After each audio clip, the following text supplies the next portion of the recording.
Halo Sobat Biota, selamat datang di Zona Sekolah. Materi ke-10 bab sistem reproduksi. Di materi sebelumnya kita sudah banyak mempelajari mengenai sistem reproduksi pada pria maupun wanita. Untuk materi kali ini kita akan mempelajari tentang penyakit, kelainan, atau gangguan pada sistem reproduksi pria maupun wanita.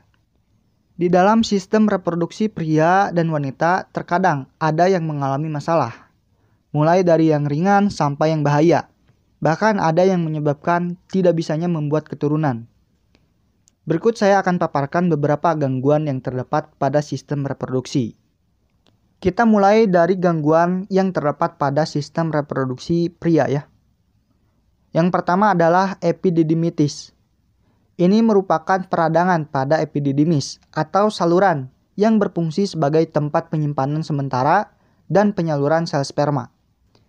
Gejala dari epididymitis itu berupa nyeri pada testis yang dimana biasanya terjadi di salah satu sisi testis ya. Terus darah pada cairan sperma, nyeri saat buang air kecil, sering ingin buang air kecil dan selalu merasa tidak tuntas, serta munculnya benjolan di sekitar testis yang disebabkan karena penumpukan cairan. Nah, sebagian besar kasus epididymitis ini disebabkan oleh infeksi bakteri yang dimulai dari uretra, prostat, atau kandung kemih. Yang kedua ada kanker prostat. Kanker prostat ini adalah kanker pada pria yang berkembang di dalam kelenjar prostat dan umumnya ditandai dengan gangguan buang air kecil. Sebagian besar penderita kanker prostat berusia di atas 65 tahun. Kanker ini tidak bersifat agresif dan juga berkembang secara perlahan. Sedangkan penyebab kanker prostat adalah mutasi atau perubahan genetik pada sel di kelenjar prostat. Namun penyebab mutasi itu sendiri itu belum diketahui secara pasti. Ketiga, selain kanker prostat ada juga kanker penis. Kanker penis ini adalah salah satu jenis penyakit kanker yang terjadi pada kulit dan juga jaringan, khususnya pada penis.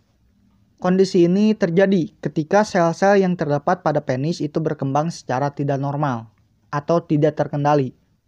Kanker penis adalah kanker yang kurang umum terjadi di Indonesia. Tercatat kasusnya baru sekitar 999 jiwa dengan jangka kematian sebanyak 334 jiwa. Ini dikutip dari data Globakan tahun 2018. Nah, meskipun cukup langka, kasus dari kanker ini itu lebih banyak daripada kanker anus. Selanjutnya yang keempat adalah uretritis. Ini merupakan peradangan atau pembengkakan yang terjadi pada uretra. Uretra sendiri adalah saluran yang membawa urin dari kandung kemih keluar tubuh, sekaligus menjadi saluran reproduksi pada pria ya, yaitu sebagai saluran ejakulasi pada sel sperma atau semen. Nah, kondisi pembengkakan atau peradangan ini menyebabkan dorongan untuk buang air kecil itu semakin meningkat dan penderitanya akan merasa nyeri ketika buang air kecil. Uretris merupakan salah satu jenis infeksi menular seksual ya. Penyebab utama uretris atau infeksi uretra ini adalah bakteri yang masuk ke dalam saluran kemih melalui kulit di sekitar lubang uretra atau lubang kencing. Selain itu, bakteri yang menyebabkan infeksi pada ginjal atau kandung kemih juga dapat menginfeksi uretra. Selanjutnya yang kelima adalah penyakit prostatis. Prostatis adalah peradangan pada kelenjar prostat, yang dimana bisa terjadi tiba-tiba atau berkembang secara perlahan dalam jangka waktu yang lama.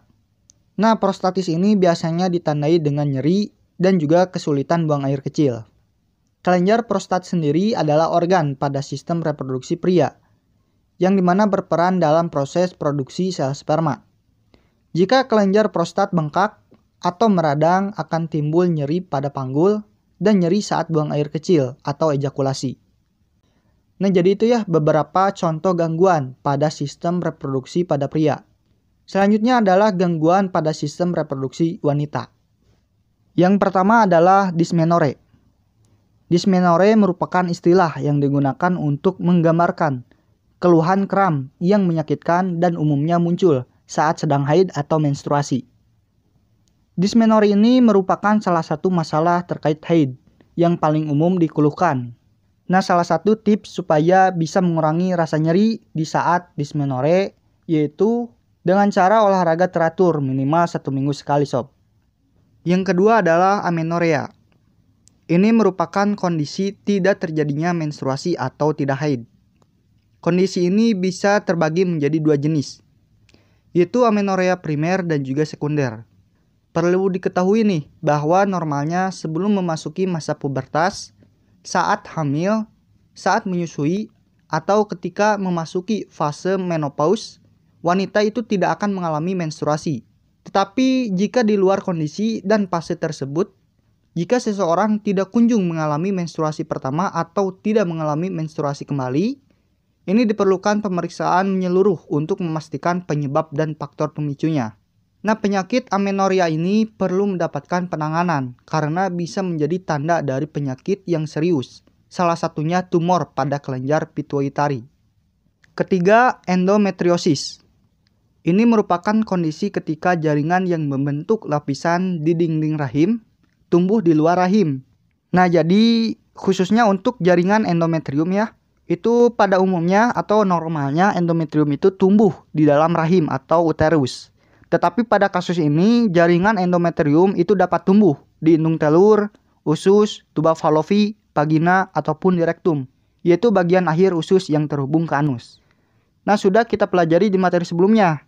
Sebelum menstruasi, endometrium akan menebal sebagai tempat untuk menempelnya sel telur yang sudah dibuahi. Nah, bila tidak dalam kondisi hamil, endometrium ini akan meluruh, yang dimana kemudian akan timbulnya menstruasi.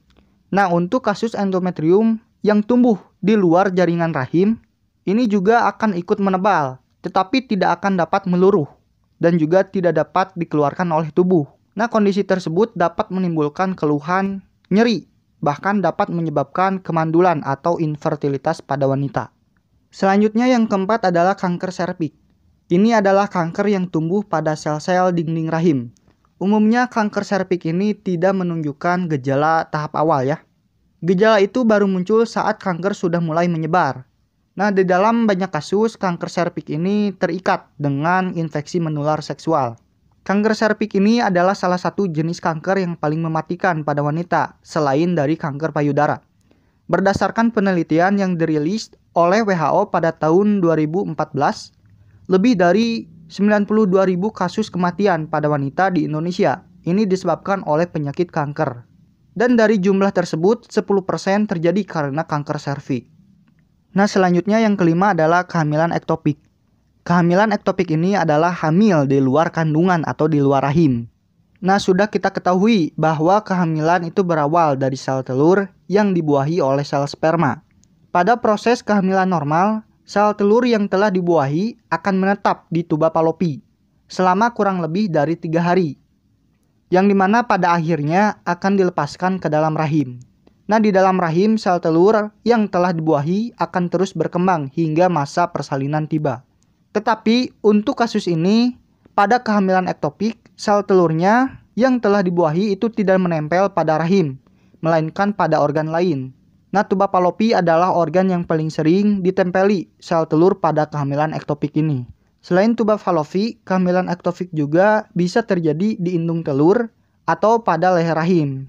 Nah, kondisi ini menyebabkan pendarahan dari vagina dan nyeri hebat di panggul atau perut bawah. Kehamilan ektopik harus segera ditangani karena dapat berbahaya dan janin juga tidak akan berkembang dengan normal.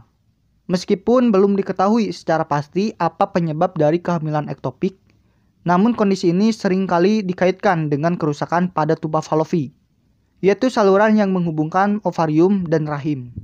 Nah, jadi itu ya beberapa contoh-contoh gangguan pada sistem reproduksi wanita. Selain contoh-contoh tadi, gangguan pada sistem reproduksi bisa dibagi menjadi 2 jenis.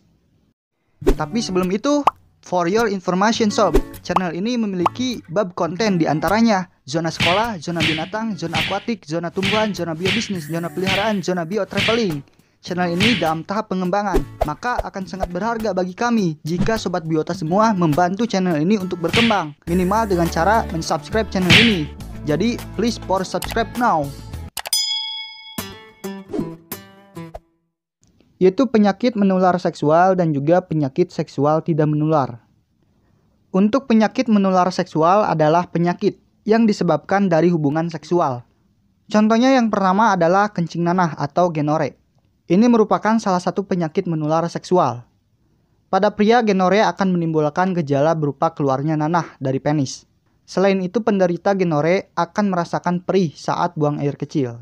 Nah, berbeda dengan gonore pada pria, jika terjadi pada wanita, gonore ini bisa tidak menimbulkan gejala.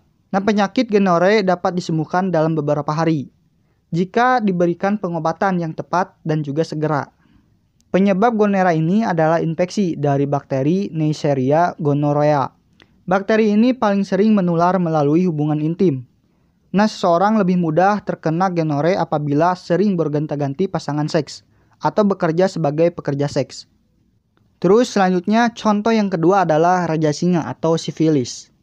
Ini merupakan penyakit menular seksual yang disebabkan oleh bakteri. Gejala sifilis ini diawali dengan munculnya luka yang tidak terasa sakit di area kelamin. Luka pada area kelamin yang menjadi gejala sifilis itu seringkali tidak terlihat dan juga tidak terasa sakit, sehingga tidak disadari oleh penderitanya. Meskipun demikian, pada tahap ini infeksi sudah bisa ditularkan ke orang lain. Nah, selain kedua penyakit tadi, ada juga penyakit AIDS yang disebabkan oleh penularan virus HIV, herpes genital yang disebabkan penularan virus herpes simplex, kandidiasis yang disebabkan penularan jamur Candida albicans, dan peradangan kelenjar reproduksi, biasanya disebabkan oleh bakteri atau virus yang menular. Nah, selanjutnya adalah penyakit seksual yang tidak menular. Jenis penyakit ini adalah jenis penyakit seksual yang tidak menular melalui hubungan seksual, namun dapat muncul karena faktor lain, seperti pola hidup buruk, usia, genetik, dan juga ketidakseimbangan hormon. Ya, contohnya beberapa penyakit tadi yang saya jelaskan seperti kanker pada organ reproduksi, gangguan pada siklus menstruasi, endometriosis, dan seperti kehamilan ektopik. Nah, mungkin hanya itu ya yang bisa saya sampaikan di materi ke-10 bab sistem reproduksi ini. Semoga apa yang saya jelaskan bisa berfungsi dan hidup buat Sobat Biota semua. Jangan lupa tonton dan pelajari materi selanjutnya serta video pembelajaran lainnya. Jadi, see you next video sob.